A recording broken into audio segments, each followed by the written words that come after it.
आपको वाला दिन बहुत इम्पोर्टेंट हो जाता है।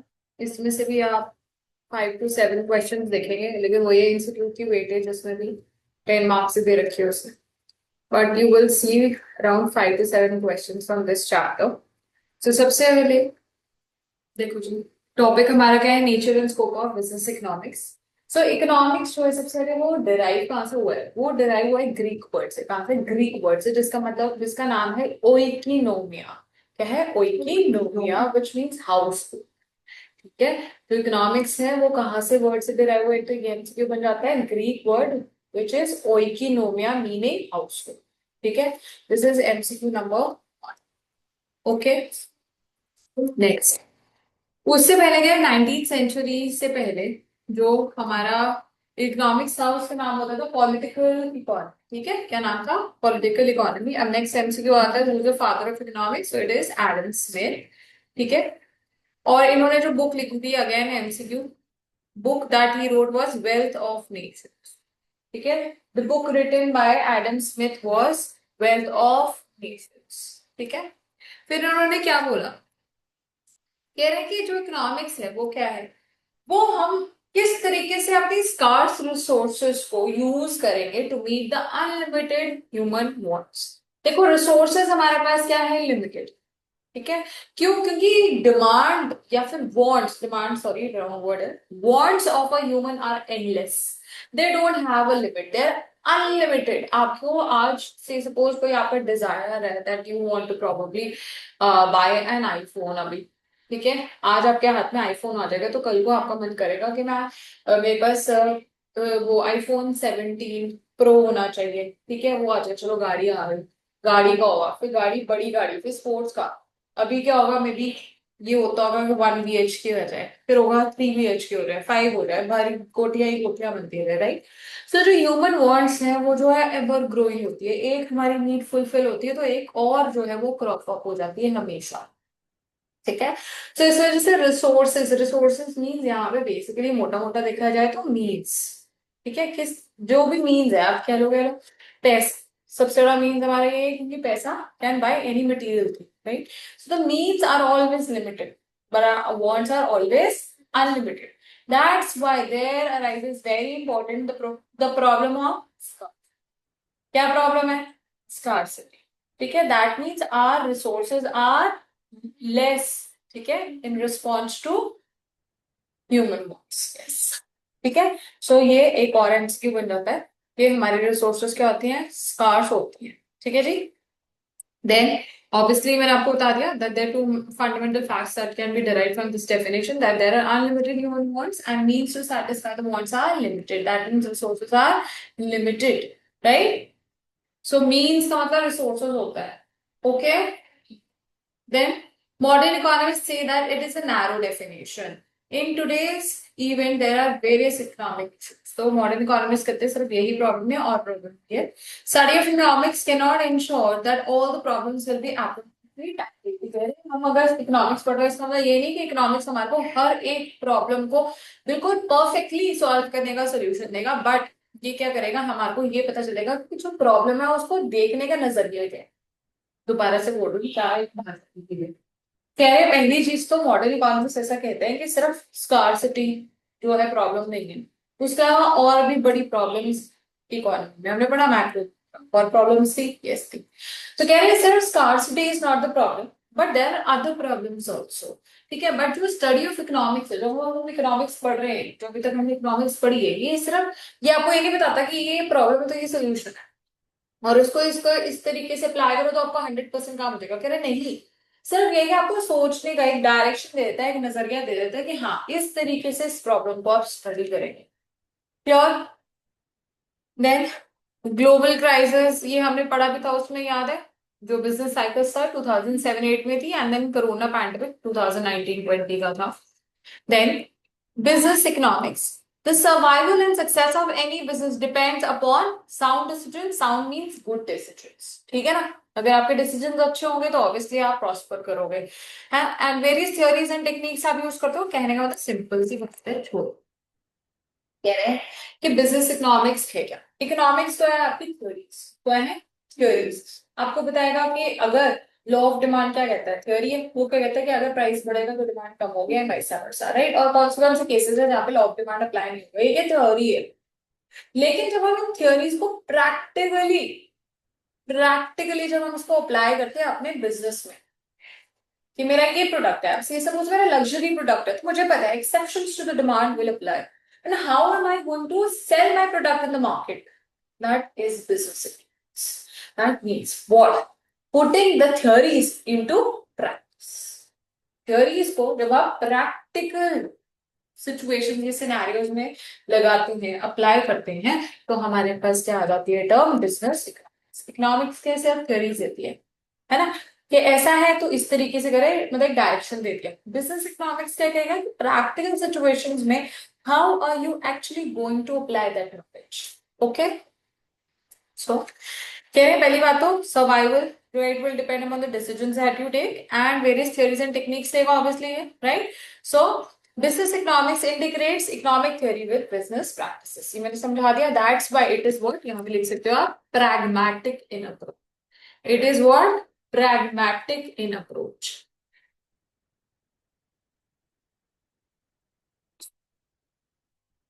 pragmatic होती है हमारी business economics, why? because it uses practical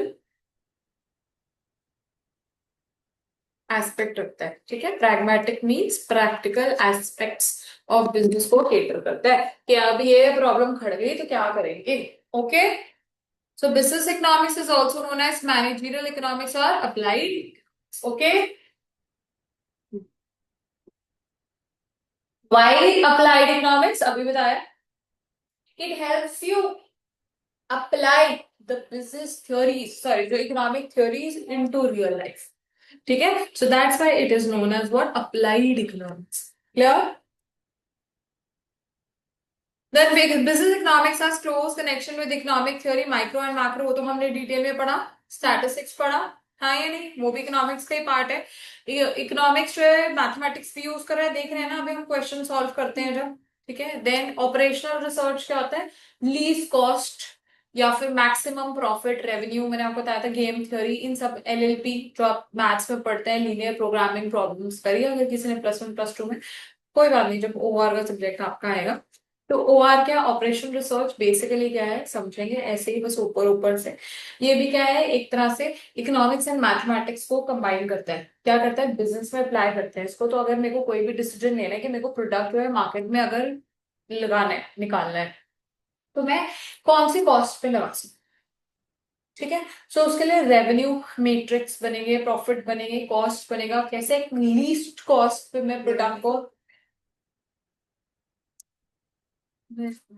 revenue from operation तो सेल होता है, not talking about sales, matrix बनते हैं प्रैक्टिकली कि आप कैसे एक फीजिबल ऑप्शन पे पहुंच सकते हैं, कौन सी मेरी कॉस्ट है जिसपे मैं मार्केट में प्रोडक्ट को बेच सकती हूँ, ठीक है। वो ऑपरेशन रिसर्च हेल्प करता है हमें डिफाइन करने के लिए, ठीक है। Feasible options, feasible means practical, most practical options क्या रहेंगे। तो लाइफ में एक्चुअली में जो बिजनेसेस हैं ये, इनकी एक बहुत बड़ी ब्रांच होती है कॉस्टिंग के बीच में, आप पढ़ेंगे कॉस्टिंग एंड ओवर, हमारा मतलब होता था फाइनल में, आई थिंक है ओवर, ठीक है। नहीं तो आप जब ये अपना कॉलेज में होंगे तो सेकेंड ईयर या फाइनल ईयर, मुझे याद नहीं, मैंने भी पढ़ाया काफी साल ऑपरेशन रिसर्च। सो ओआर जो है अगेन चैप्टर होते हैं बहुत बड़े, तो चैप्टर नहीं सब्जेक्ट, मतलब ऑप्शन होता है ओपी ओआर में। सो ऑलवेज अगर you to go for OR because it's practical and it's more scoring. So John Deere defined business economics in terms of use of economic analysis and formulation of business policy। तो John Deere ने क्या करा, सिर्फ अपनी business economics को यही बोला कि आप क्या करो, पॉलिसीज को अप्लाई करो इन बिजनेस प्रैक्टिसेस, और कोई लर्न करने की जरूरत नहीं है। Next, nature of business economics बच्चे। तो सबसे पहली चीज नेचर जो है हेडिंग में आपकी बुक में ऐसे गिवन है 1 2 3 4 5 6 पॉइंट करके, ठीक है। तो पहली तो चलो एक चीज और तुम्हारी रहेगी, तुम टेंशन ना लेना, यहाँ पे जो फर्स्ट पेजेस हैं यहाँ पे एकदम इंट्रोडक्शन में इतनी बड़ी बड़ी बातें लिख रखी है, what is business all about, ठीक है। तो कुछ भी मैं आपको बता देती हूँ इसमें क्या है। एक रामास्वामी है, मेरे पास ये है भी है, रुको वर्ड फाइल में आपके साथ शेयर कर देती हूँ। ओके, तो बच्चे ये जो हमारा रामास्वामी है, ठीक है, इसने ना अपने लोगों से क्वेश्चन, रामामूर्ति, सॉरी रामामूर्ति एक सीईओ है, ठीक है, इस कंपनी का, फूड कंपनी है ये, ठीक है। इसने क्या करी, अपनी बैटरी बिठाई, पीओडी बिठाए सारे, और बोला कि अब I want to enter into soft drinks company, ठीक है। हाँ, मैं अपना जो है स्कोप जो है बिजनेस का बढ़ाना चाहता हूँ और मैं सॉफ्ट ड्रिंक्स में एंटर करना चाहता हूँ। तो आप मुझे ये बताएं कि मैं क्या क्या डिसीजन लूं। तो आप बताओ, किसी ने कहा कि हम कैसे एंटर कर सकते हैं, हमारी तो फूड मार्केट है, ठीक है, और सॉफ्ट ड्रिंक जो है उसमें बहुत बड़े बड़े कंपेटिटर जैसे कोको कोला, पेप्सी, हम कैसे एंटर करेंगे। तो what are the different decision आप you have to take, start करेंगे, क्या दिमाग में आ रही है बातें, कि अगर मैंने कह दिया कि नहीं करना है, अब बताओ आपके दिमाग में क्या क्या क्वेश्चंस पहले अराइज। बिजनेस लॉन्च, बिजनेस में आपने प्रोडक्ट मार्केट में लॉन्च करना है, आप सबसे पहली चीज क्या सोचोगे मार्केट में प्रोडक्ट लॉन्च करते रहे। सबसे पहले कॉस्ट। हाँ, कितना प्रॉफिट जनरेट करना है तो उस हिसाब से मैं सेलिंग प्राइस कितना सेट करूंगी। बोलो जल्दी करो, सेकंड टाइम पढ़ रहे हो तुम तो।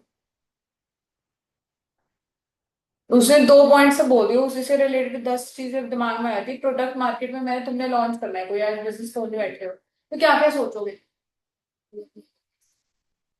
एक बार उसको बोलो। प्रॉफिट लॉस के बारे में बात मत करना, उसने रेवेन्यू कॉस्ट और प्रॉफिट बोल दिया, अब बोलो।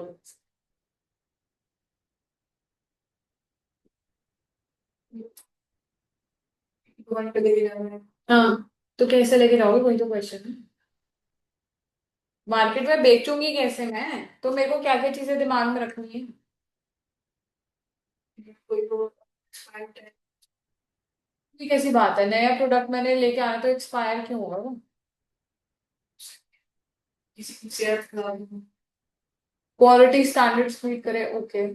तो मतलब डिमांड, डिमांड की बात करो तो मोटी मोटी बात करो, ये इतनी छोटी बात तो मैं नहीं करेंगे। हम कहेंगे कि डिमांड किस तरह की रहेगी मेरी मार्केट में, who are the customers for my product. मैं कभी भी नेगेटिव नहीं सोचूंगी, नेगेटिव नैरेटिव कभी भी नहीं होगा मेरे दिमाग में जब भी मैं बिजनेस स्टार्ट कर रही हूँ।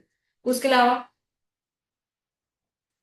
कंपेटिटर्स क्या रहेंगे मेरे, ठीक है। उसके अलावा एडवर्टाइज कैसे करना है मैंने अपना प्रोडक्ट, हाँ या नहीं। तो ये सारे क्वेश्चंस इन्होंने यहाँ पे डिस्कस किए। तो कह रहे हैं should our form first of all be in business, पहले क्या बिजनेस में होना है, चलो अगर हाँ है भी तो क्या कंपटीशन क्या है मार्केट में, टेक्निक्स ऑफ प्रोडक्शन क्या है, इनपुट प्राइसेस क्या होंगे, ठीक है। फिर वही है कि हम आपको खुद बनाना चाहिए, मार्केट से खरीद के आगे बेचना चाहिए, होलसेलर बने हम। फिर ऑप्टिमम प्रोडक्ट या प्राइस क्या होगा जिसपे हम सेल करेंगे, मतलब सेलिंग प्राइस क्या होगा। फिर मेरा मार्केटिंग बजट क्या होगा, मतलब मैंने अगर वो करनी है एडवर्टाइजमेंट कॉस्ट वगैरह करनी है तो मेरा क्या मार्केटिंग बजट है, ठीक है, और रिस्क क्या है। Clear, let's get back to the notes. Now, what is the nature of business economics? सबसे पहले business economics is science. Can anyone tell me why is it a science? Because science made fixed formula of the fixed formula the business में कुछ चीज का कुछ exception से नहीं fix है। ठीक है, मतलब अच्छे से नहीं पुट कर पा रहे पर मैं समझ पा रही हूँ उनकी।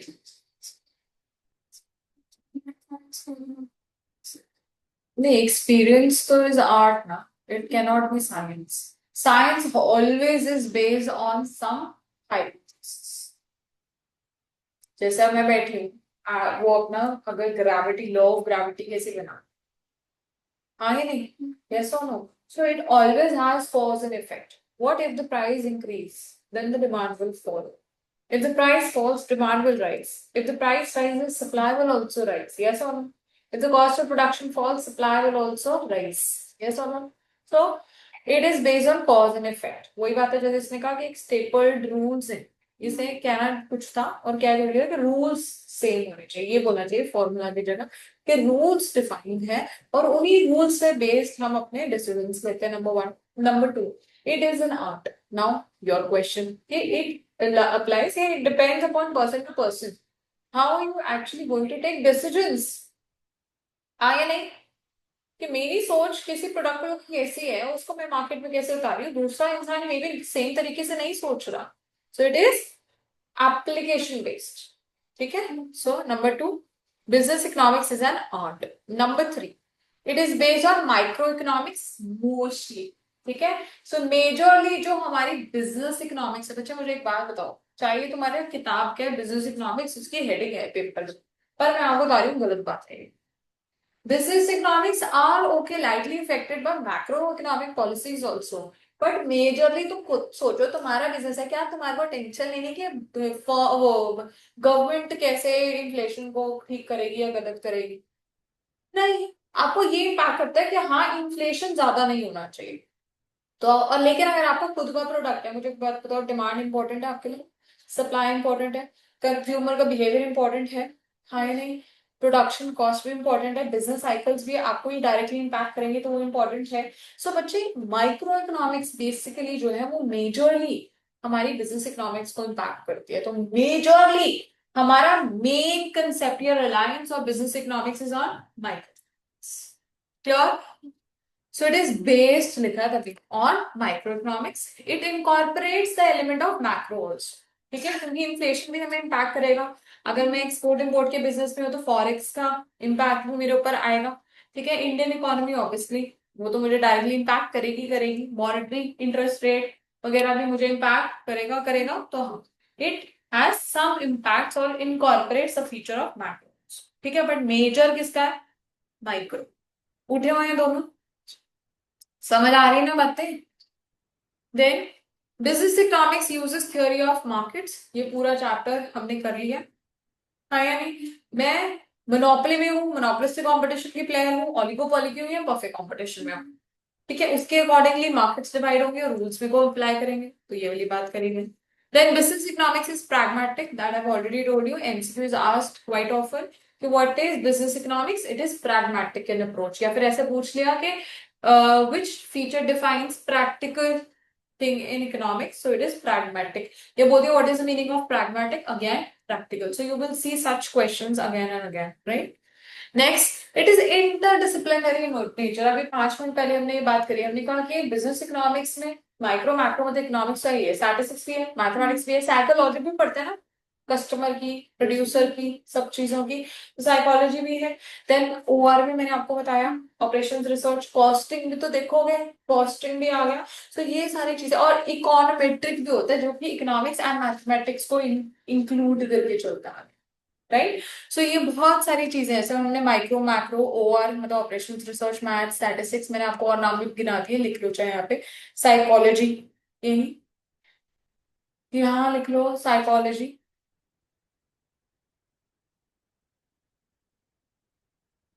Econometrics, ECONOMETRICS, econometrics, ECONOMETRICS।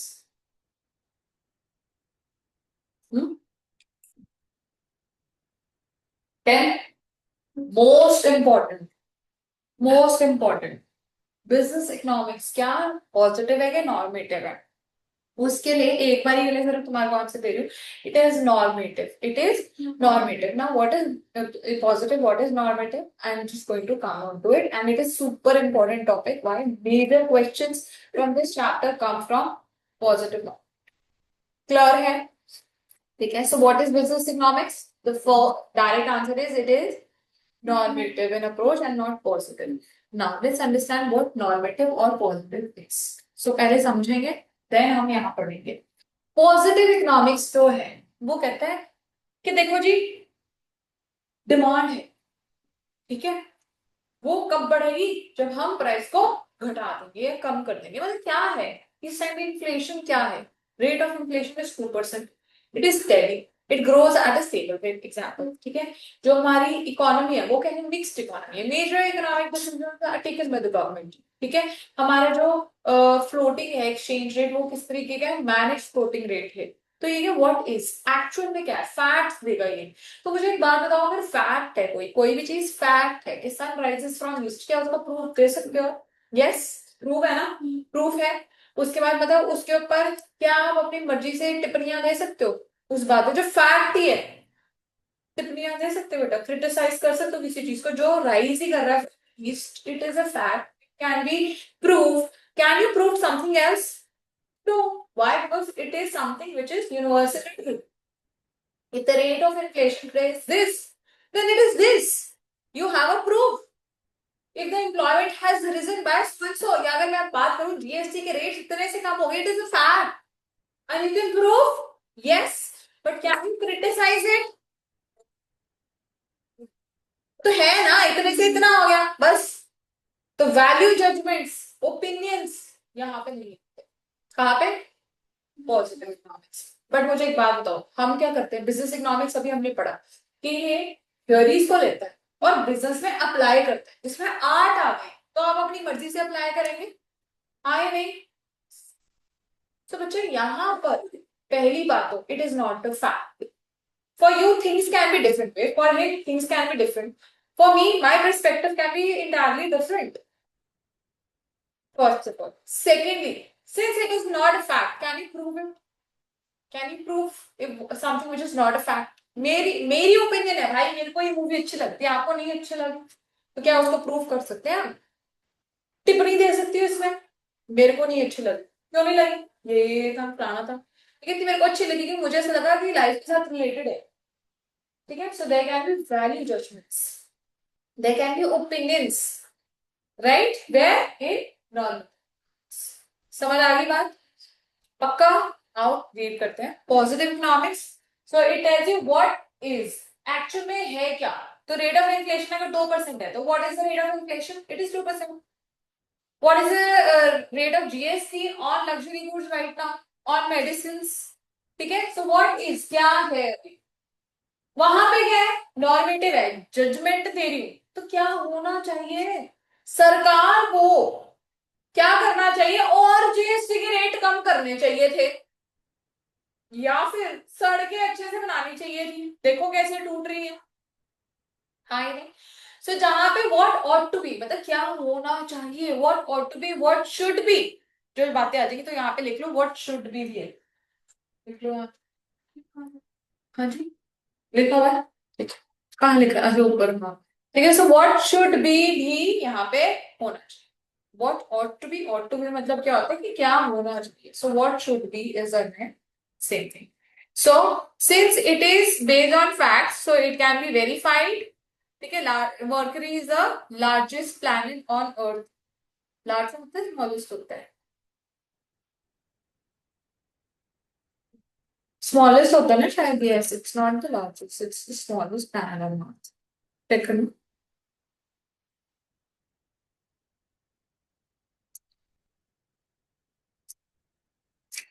या फिर जैसे sun rises from east. करा टाइप क्या बन रहा है, स्मॉलेस्ट है.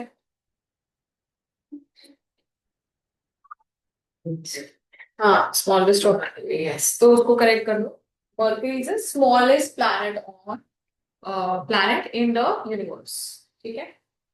Next, can value just be ever verified. मेरी टिप्पणी है भाई, उसको वेरीफाई कैसे कर सकते हो, क्या उसके ऊपर कोई साइंस का एप्लीकेशन होगा? नहीं. नेक्स्ट, नॉर्मल पॉजिटिव जो है सजेस्टिव थोड़ी ना होती, सलाह नहीं है, फैक्ट है. क्या है? फैक्ट है. तो यहाँ लिख सकते is a fact. It is a fact. Okay. And यहाँ पे क्या होगा, ऑब्वियसली इट कैन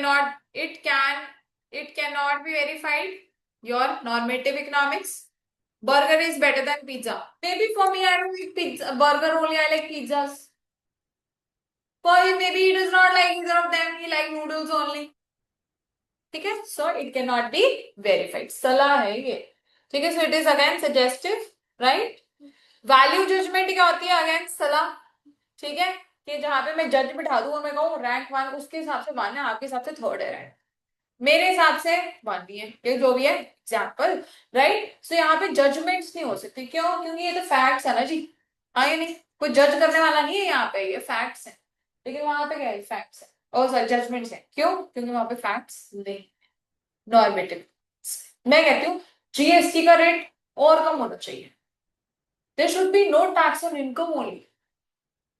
अरे भाई है ना, इनकम टैक्स है, वो क्या है, पॉजिटिव है. क्या rate of tax slab rates है इंडिया में? कॉर्पोरेट्स पे 30% प्लस है, वहां पे मैं कहती हूँ होना नहीं चाहिए। समझ रहे हैं बात, फर्क क्या है? एक ही बात को दो एग्जांपल से समझा रही हूँ। ठीक है जी। So subject matter of business economics, number one is microeconomics and number two is macro. So micro is study of one individual, one unit, one firm, anything या one market also important. या one industry भी हो सकते group of firms. So industry is again what? Micro. It's not macro. ठीक है ना? So micro क्या होता है? जब मैं एक सिंगल यूनिट को स्टडी कर रही हूँ, तो यहाँ पे एग्जांपल दिया कि मैं एक पेड़ को उठा के स्टडी कर रही हूँ, वहां पे मैं सारी फॉरेस्ट को स्टडी कर रही हूँ, that is micro. Okay, micro industry एक यूनिट हो गई ना, ग्रुप ऑफ सिमिलर। ठीक है, so study of individual units, और यहाँ पे एज अ नेम से पहली चीज जब हम मैक्रो पढ़ते तो हम कहते हैं it is the study of aggregates, it is the study of aggregate, yes that is economy as a. तो इसका दूसरा नाम क्या होता था? प्लस वन में हम याद करते थे प्राइस थ्योरी, लर्न कर लेंगे, एमसीक्यू आ सकता है इसके ऊपर भी, बड़े बेसिक क्वेश्चंस। ठीक है, और इसके ऊपर भी वेरी इंपॉर्टेंट है, इसके ऊपर किस तरह के क्वेश्चन आते हैं कि बताओ इसमें से कौन सा माइक्रो है, ये कौन सा मैक्रो है। ठीक है, ये कौन सा मैक्रो नहीं है, कौन सा माइक्रो नहीं है, समझ गए मेरी बात? किस तरह के क्वेश्चन आते हैं। सो बच्चे, it is also known as price theory and it is known as income and employment theory. Okay, then tools, यहाँ पे मेजर क्या? डिमांड एंड सप्लाई, तो वहां पे क्या हो जाएंगे? Aggregate demand and aggregate supply. Examples, behaviour of firms, अभी हमने करा कि ओलिगोपॉली कैसे करेंगी, परफेक्ट कंपटीशन कैसे बिहेव करेंगे and so on. Product pricing, ठीक है, कॉस्ट की बात करें, क्लियर है? Then location of the industry, consumer behaviour, जितने भी चैप्टर हमारे माइक्रो के हैं, ठीक है। Economic condition of a section of society, एक पर्टिकुलर सेक्शन की बात हो रही है। फैक्टर प्राइसिंग मतलब land, labour, capital and out, sure. Then examples of macro क्या? इकोनॉमिक एम्प्लॉयमेंट या अनएम्प्लॉयमेंट रेट, पूरी पूरे भारत का है ना, पूरी इकोनॉमी का है। बैलेंस ऑफ पेमेंट भी पूरे इंडिया का होगा, एक सेक्शन या एक स्टेट का तो नहीं होगा। नेशनल इनकम भी एनएनपीआर ऐसे हम पूरी की पूरी इकोनॉमी की ही निकालते हैं। जनरल प्राइस लेवल, तो ये तो हमें पता है, यहाँ पे क्या होता है हमारा प्राइस, है ना, इक्विलिब्रियम प्राइस भी बोल देते हैं जिसको। और यहाँ पे क्या होता है? जनरल प्राइस लेवल, ठीक है। ओवरऑल सेविंग्स एंड इन्वेस्टमेंट्स हो गई यहाँ पे। एक्सटर्नल वैल्यू ऑफ करेंसी मतलब फॉरेक्स, समझ गए ना सारे मैक्रो के चैप्टर्स यहाँ। चलो आगे। Then scope of business economics, बच्चे इंटरनल इश्यूज एंड एक्सटर्नल, तो इंटरनल इश्यूज को ऑपरेशनल इश्यूज भी कह देते हैं। क्या कहते हैं? ऑपरेशनल इश्यूज, मतलब कि बिजनेस के जो हाथ में है। लेकिन एक्सटर्नल या एनवायरमेंटल क्या हो जाएगा? जो बिजनेस के हाथ में नहीं है, वो बाहर, अदर फैक्टर्स, ठीक है। सो ऑब्वियसली इंटरनल जो माइक्रो से हम सॉल्व कर सकते हैं, डिमांड मेरी कैसे बढ़ेगी, कॉस्ट कैसे कम होगी, प्राइस क्या रखना है, प्रॉफिट्स कैसे इंक्रीज होंगे, कस्टमर को कैसे हैप्पी करूं and so on, right. So this can be solve through micro economics, whereas macro की प्रॉब्लम्स या इन्वायरमेंटल प्रॉब्लम्स कौन सॉल्व करेगा? इन्फ्लेशन रेट क्या है, एम्प्लॉयमेंट कैसे करेगा, ओवरऑल सेविंग्स, इंटरेस्ट रेट क्या रहेगा। तो क्या वो मैं डिसाइड करती हूँ कि गवर्नमेंट डिसाइड करती है? तो मैक्रो होगा कि माइक्रो होगा? Then obviously this can be solve through micro, ये दोबारा से रेपिटेटिव पॉइंट आ। नेक्स्ट, डिमांड एनालिसिस, नाम है बस, टेंशन नहीं लेनी, सिंपल सिंपल। सो यहाँ पे डिमांड एनालिसिस एंड फोरकास्टिंग, अब तो आपके सिलेबस में फोरकास्टिंग नहीं है, 2023 तक इसमें फोरकास्टिंग टेक्निक्स भी थी, डिमांड फोरकास्टिंग अब नहीं है। प्रोडक्शन कॉस्ट चैप्टर का नाम है। इन्वेंट्री मैनेजमेंट, इन्वेंट्री मैनेजमेंट क्या होता है कि कितना आपको अपने बिजनेस में स्टॉक रखना है, ठीक है। ये कॉस्टिंग में अब नेक्स्ट अपने लेवल पे आईपीसीएस में पढ़ेंगे। Then market structure and pricing policies क्या रहेंगी? Again same thing. Resource allocation, मेरे को कहाँ पे पैसा लगाना है, ठीक है। कैपिटल एंड इन्वेस्टमेंट डिसीजंस, कितना कैपिटल लगाऊं, कितने इन्वेस्टमेंट करूं, ये भी मेरे हाथ में। प्रॉफिट एनालिसिस, ठीक है, that is management of profits under conditions of uncertainty, क्या होगा तो रिस्क एंड अनसर्टेनिटी एनालिसिस भी क्या है बच्चे, risk can be predicted, the only difference between risk and uncertainty is कि रिस्क मुझे पता होता है कि ज्यादा है कि कम है, ठीक है। जैसे अब से सपोज मैं अगर आज गवर्नमेंट बॉन्ड्स में इन्वेस्ट करती हूँ और इक्विटी में करती हूँ, तो किस में ज्यादा रिस्क है, बोलो। इक्विटी में रिस्क है, और लेस रिस्क या रिस्क फ्री कौन सी हो जाएगी, गवर्नमेंट, ठीक है। और अनसर्टेनिटी क्या होती है, something I am not very sure of कि क्या होगा फ्यूचर में, ठीक है। So only difference is that uncertainties can not B predicted. Clear है माइक्रो साइड। मैक्रो में बच्चे ये वाला मतलब जो इन्वायरमेंटल है, टाइप्स ऑफ इकोनॉमिक सिस्टम बच्चे। अब मेरी जो चाइना की जो से सपोज इकोनॉमी है that is socialistic, more of socialistic, yes ours is mixed, ठीक है। अब चाइना की तो अब दोबारा से फ्री मार्केट ही है, राइट। तो यूएस है अगेन फ्री मार्केट्स, यस और नो, ठीक है। North Korea is socialist, south Korea is free, ठीक है। पाकिस्तान इज मिक्स्ड, ठीक है। सो ये जो है इकोनॉमिक स्ट्रक्चर के पे डिपेंड करते हैं, तो मेरे हाथ में नहीं है। Number 2, stage of business cycle, ये भी मैंने आपको बताया था स्टार्टिंग में, this is chapter number 5। Why, because it will impact the entire economy, not just me. Inflation deflation पूरी इकोनॉमी को आएगा, मुझे अकेले को नहीं आएगा। General trends in national income, employment etcetera, ये भी हमने बात कर ली, मैक्रो इकोनॉमिक इन नेचर है। Working of central bank again क्या है, मैक्रो है, ठीक है। मॉनेटरी पॉलिसी पूरा पढ़ा है हमने chapter. Social economic organisation like trade unions वगैरह, तो ट्रेड यूनियन एक एक सिर्फ क्या कहते हैं एक सेक्शन की होती है कि पूरे के पूरे इंडिया में ही उसकी वजह से वेज रेट्स वगैरह डिफाइन होते हैं, तो इकोनॉमिकली क्लियर है। सोशल पॉलिटिकल एनवायरनमेंट भी कहाँ होगी, मैक्रो। देखो यहाँ तक कोई परेशानी तुम्हें लग रही है तो आगे चलो। तो डायग्राम में इसका yes. So if strikes increase, their strikes, even because of a few people, it will impact everyone, every house, every industry. So it increases the wage rates, right? So a simple basic essay.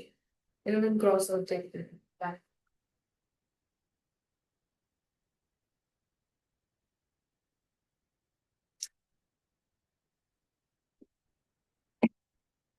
देखो नहीं, ये तो फिर आगे types of economy में चलो।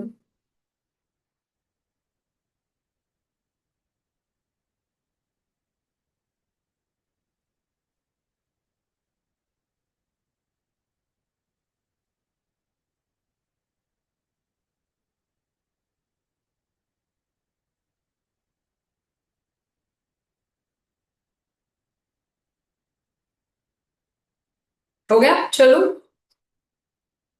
So what are the types of problems in an economy? Just like we did in a plus one, there are three problems. Three major and one is growth के problem. So number one is what? What to produce.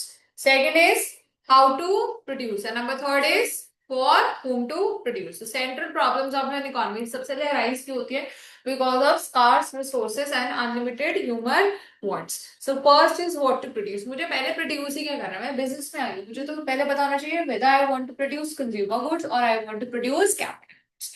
Consumer goods क्या होता है, रोज जो ये खा रहे हैं हम, ब्रेड बटर चाय पानी रस बिस्किट, ठीक है। और जो कैपिटल गुड्स है वो क्या होंगे, मशीनरीज, डिफेंस आइटम्स, गन्स बनानी है। So सबसे पहले the first moment that I am going to enter into any sort of business is the product that I will. Number 2, how to produce, मैंने produce कैसे करना है, मुझे क्या लेबर इंटेंसिव ही करना, हाथ का काम है मेरा, कढ़ाई का सारा, कि कैपिटल इंटेंसिव है, मेरी तो बड़ी बड़ी फैक्ट्री है जी, ठीक है। सो हाउ टू प्रोड्यूस और किस प्रोपोर्शन में मुझे प्रोड्यूस करना है, लेबर इंटेंसिव ज्यादा यूज करनी है, कैपिटल इंटेंसिव कम करनी है या otherwise, right. Number 3 is for whom to, मुझे किसके लिए प्रोड्यूस करना है, मुझे गरीबों के लिए प्रोड्यूस करना है, मुझे अमीरों के लिए प्रोड्यूस करना है, ठीक है। सो अगर अगर गरीबों के लिए करना है तो मतलब मैं क्या करूंगी, for poor section then I will be providing very बहुत सस्ते रेट पे मतलब एक ऐसा प्रोडक्ट जो कि नॉर्मल बहुत ज्यादा हाई क्वालिटी का भी चाहे ना हो, लेकिन एटलीस्ट सबकी डिमांड फुलफिल करे। But on the other hand अगर मुझे रिच के लिए प्रोड्यूस करना है तो फिर मैं क्या करूंगी, प्राइस हाई रख के बहुत अच्छी क्वालिटी एक्सेप्शनल, क्या। Last is what provision should be made for economic growth, ये आप यूजुअली इसके साथ पढ़ते थे व्हाट टू प्रोड्यूस के साथ। तो कह रहे ऐसा किस तरीके से हम अपनी इन्वेस्टमेंट्स या सेविंग्स करें, किस तरीके से पैसा जो है वो चैनलाइज करें ताकि इकोनॉमिक ग्रोथ ऑफ रिसोर्सेज होती रहे। ठीक है, तो लास्ट पॉइंट देख लेंगे, how much savings and investment should be made for future.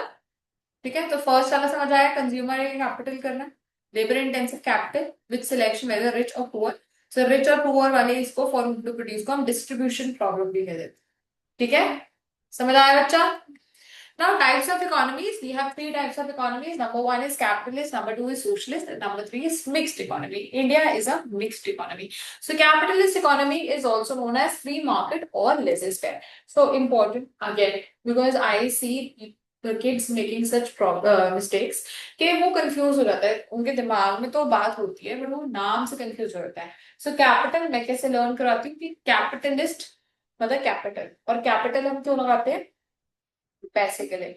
तो उसको याद कैसे करेंगे कि मतलब फ्री मार्केट इकोनॉमी है जहां पे हमारा मेजर मोटिव या मेन मोटिव क्या है, पैसा अर्न करना, profit maximization. So what are the two different names, it is also known as free market economy या फिर लेजिस्लेटिव इकोनॉमी।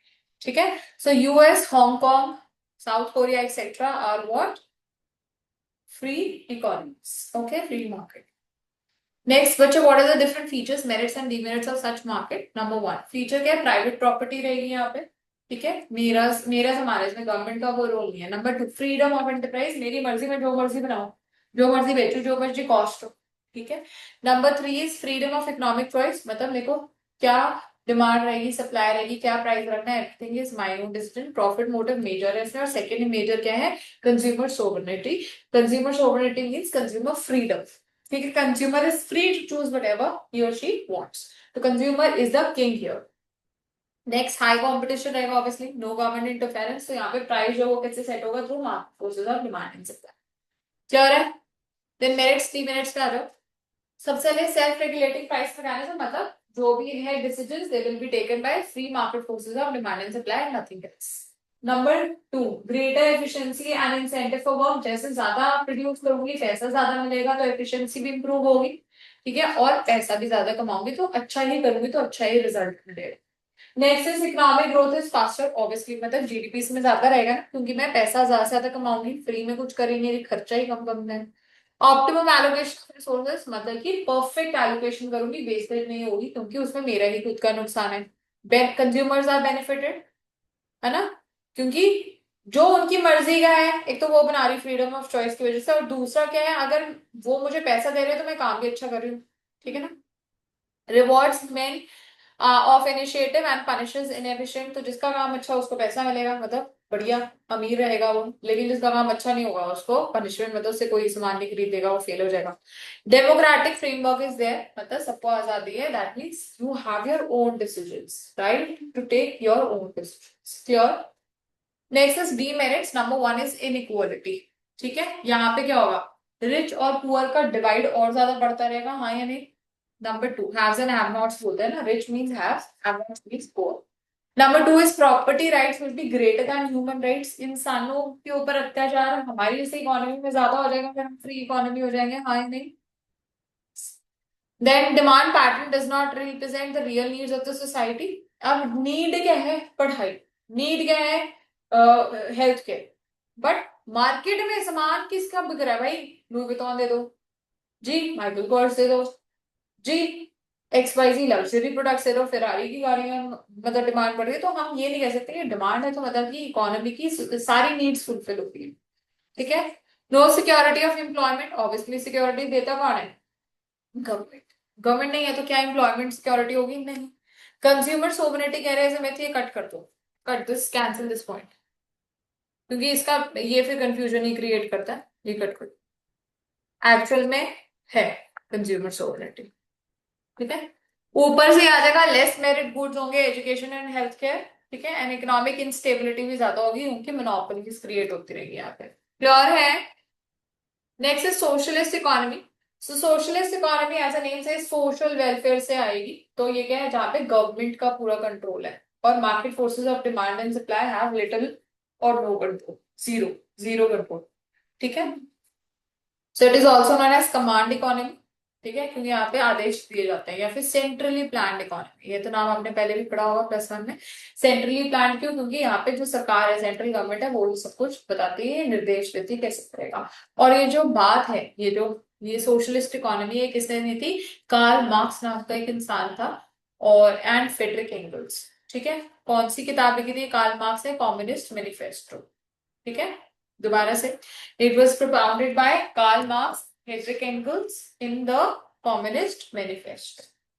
ठीक है, so again this is an MCQ that can be asked, that कौन सी किताब लिखी थी? So it was Communist manifesto.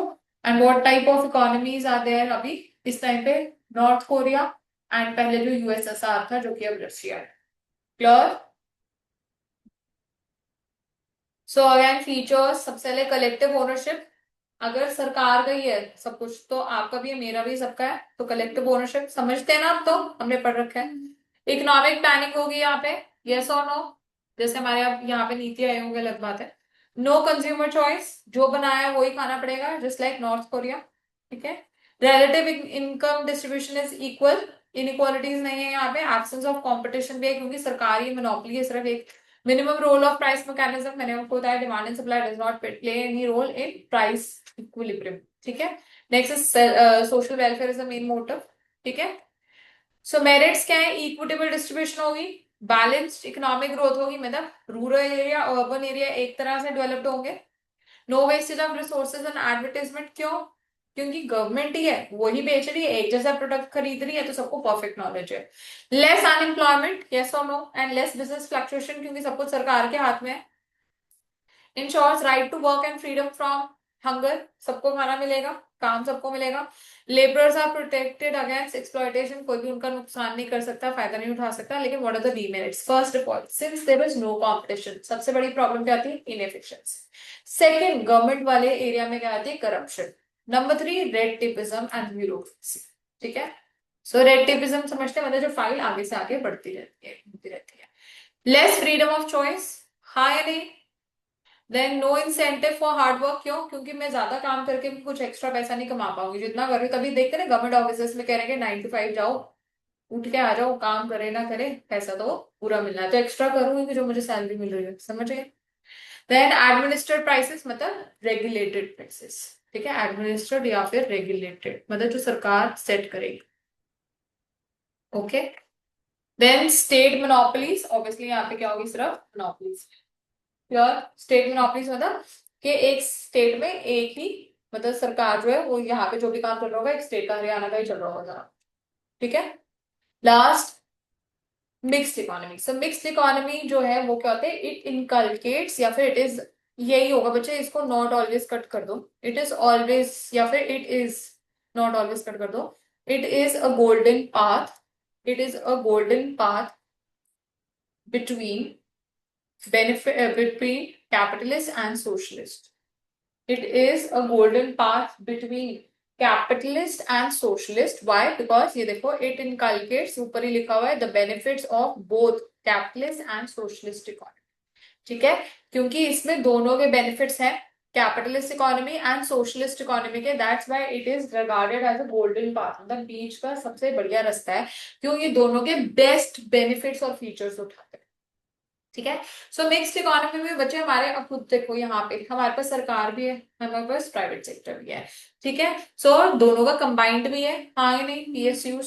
सो बच्चे यहाँ पे प्राइवेट सेक्टर है, पब्लिक सेक्टर्स है, एंड कंबाइंड सेक्टर्स भी है, जहाँ पे प्राइवेट एंड पब्लिक इकट्ठे कोएग्जिस्ट करते हैं। चलो, यहाँ तक हो गया, आगे चलेंगे। How to solve the problems, ठीक है, अंडर डिफरेंट इकोनॉमी। सो बताओ, कैपिटलिस्ट में व्हाट टू प्रोड्यूस क्या होगा? जिसकी सबसे ज्यादा डिमांड हो रही होगी, yes, so it is based on consumers preference. How to produce, जिसमें कॉस्ट सबसे कम होगी। For whom to produce? Obviously for rich section, जिनके पास पैसा है, those who have buying capacity. Socialist में what to produce, who will decide? Government decides. How to produce? Again government decides, लेकिन जो भी जिसमें पूरा इकोनॉमी का फायदा होगा, कह सकते हो आप। और for whom to produce, again government decides. ठीक है, but otherwise for everyone, right? ये शॉर्ट चार्ट्स मैंने दिए थे, आप एक बार रीड वैसे कर सकते हैं। ठीक है, इसी का पूरा वो है, सार है यार। हाँ, नहीं है ना, कोई बात नहीं, वो इसलिए करे नहीं कर रहे थे क्योंकि बच्चे कह रहे थे दिख नहीं रहे। ठीक है. So this sums up your chapter number 1. Just practice the MCQs that I've given you. Practice करो MCQs उठाओ. Chapter 1 PM.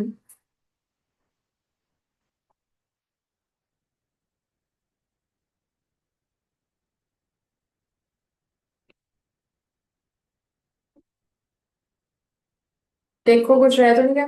हो गया ना चैप्टर पूरा कंप्लीट. तभी मैंने इसलिए आज करा दिया मैं कि बीच में ना ही हम रह जाएंगे.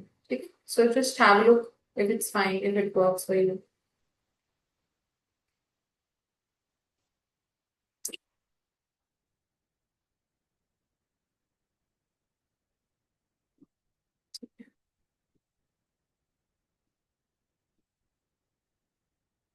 प्रणव अगली बार से सारे नोट्स उठा के लाना क्लास में.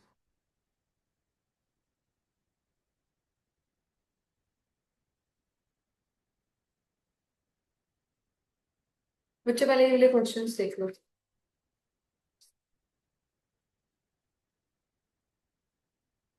ठीक है ना. हो गया.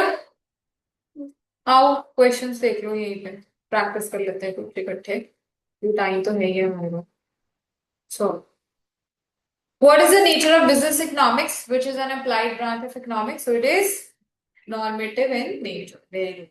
Which statement differentiates business economics from economics? It is pragmatic in nature. समझ रहे हैं? दिख रहा है? Number 3. Which of the following is subject matter of macroeconomics? Behavior of firms is micro. Factor pricing is micro. Economic conditions of the section of people is micro. What is macro? Overall level of savings and investment. Dash wrote an inquiry into nature and causes of wealth of nations. आ गया बताओ. Adam Smith. Wealth of nations अभी करा ना. The word economic owes its origin from Greek word oikonomia, which means household. Which of the following is not a subject matter of micro? कह रहा micro इसमें से कौन सा नहीं है. बता दो देख के. Behaviour of form, location, consumer, foreign exchange rate. Macroeconomics is also called aggregate economics majorly. Yes. Next, impact of balance of trade and balance of payment on GDP are studied as a part of macro. India's employment rate has increased in March 23 compared to March 22. So this concept is under macro क्योंकि employment rate की बात कर रहे हैं. Normative science suggests which of the following what should be, what to produce, how to produce, when to produce, what should be. Which one of the following areas come under macroeconomics? Product pricing आएगा? नहीं. Consumer behavior आएगा? नहीं. General price level? Yes. Economic conditions? No. Which of the following is under the scope of business economics? Cost standards, cost analysis, demand analysis या फिर inventory management, which is not under the scope of business economics. So answer is your cost standards. ठीक है ना. Cost standards या account standards क्या आ रहे हैं economics में हम पढ़ रहे हैं कि वो कॉस्ट और अकाउंट्स में ही पढ़ रहे हैं. हाँ या नहीं. स्टैंडर्ड समझ रहे हैं ना. मतलब जो जैसे अब कह लो अकाउंटेंसी में हमारे पास वी हैव इन्वेंट्री कैसे वैल्यू करनी है एट एनआरवी और cost which ever is less. ठीक है. तो वो एनालिसिस ऐसे कॉस्ट के भी अपने रूल्स हैं. ठीक है. तो स्टैंडर्ड्स यहाँ पे कवर नहीं हो. बट कॉस्ट एनालिसिस तो करते हैं हम. डिमांड भी करते हैं. इन्वेंट्री भी मैंने आपको बताया ईओक्यू लेवल जो हमने डिफाइन करना है. Then business economics is pragmatic because which of the following cause बताओ. It is based on practical problems. Tackles practical problems. Which of the following is not a correct statement? Business economics is normative. True. हाँ या नहीं. It is an art. True. Based largely on micro. True. Does not incorporate elements. The false. It does incorporate the elements of micros. Business economics is pragmatic because it tackles practical problems. Yes. It tackles practical which faces due to WTO. सिर्फ WTO की बात करेगा कि सबकी करेगा. It tackles practical problems which the firm faces due to lack of directors. No. Business economics is abstract and purely theoretical. So answer is option number A. Which of the following, which of the below enables application of economic logic and analytical tools to bridge the gap between theory and practice? बताओ. नाम से ही अभी हम पूरा पढ़ तो रहे हैं business economics. हाँ या नहीं? Capitalist economy solves the economic problem through which of the following? Capitalist price mechanism, simple सी बात है ना। कैपिटलिस्ट क्या यूज करेगा? Price mechanism, demand and supply की forces. Which type of business industries, which type of industry is not primarily profit oriented? आप try करो अभी क्वेश्चन।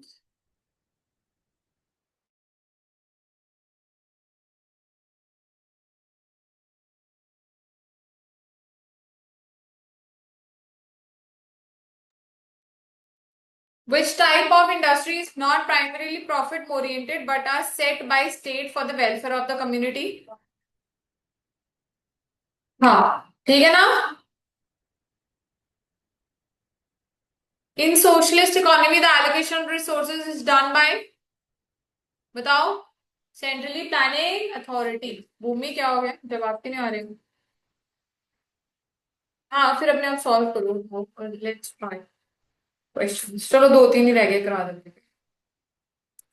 Which यहाँ पे encourage enterprise and risk taking is considered a merit of which of the following? बताओ, enterprise and risk taking कहाँ पे encourage होगा? हाँ,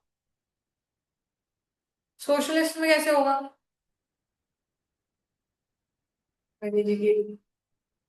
यस, मैनेजरियल होना चाहिए। लेट्स चेक इट में 21।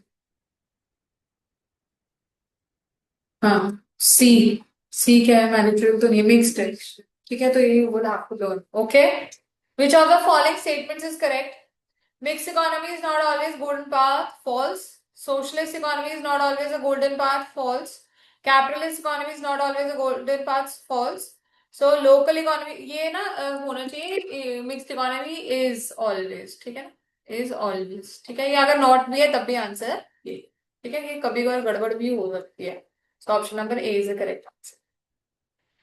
In the beginning of the name of economics was, बताओ, political economy। अभी पढ़ा। Most of the economic problems are because or dash nature and are impacted by. So the most of the economic problems are complex now and are affected by several factors. Yes or no? So A option. Economics is classified into, नहीं, micro simple. हाँ या नहीं? The regulatory mechanism of the market system is, बताओ, self interest, private property, competition, specialisation.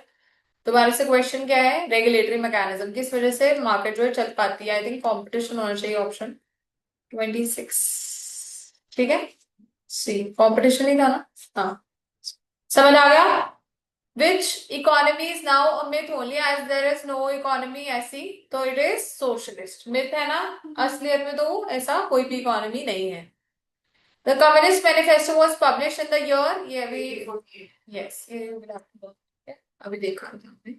Dash involves the predominance of bureaucracy. बताओ, socialist.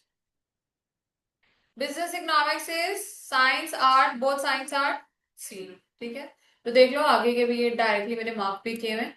और ये तो आगे मैंने शायद कुछ ना इसमें वो वाले भी है चैप्टर नंबर 2 के लिए, जैसे law of diminishing utility and all. तो कोई बात नहीं, अगर आ भी रहा है तो it's fine. You can like skip it for next chapter also, but you will have to do all these questions before next class. मतलब मंडे से पहले you will have to cover all these questions. So अभी देख लो एक बारी, you still have 10 minutes।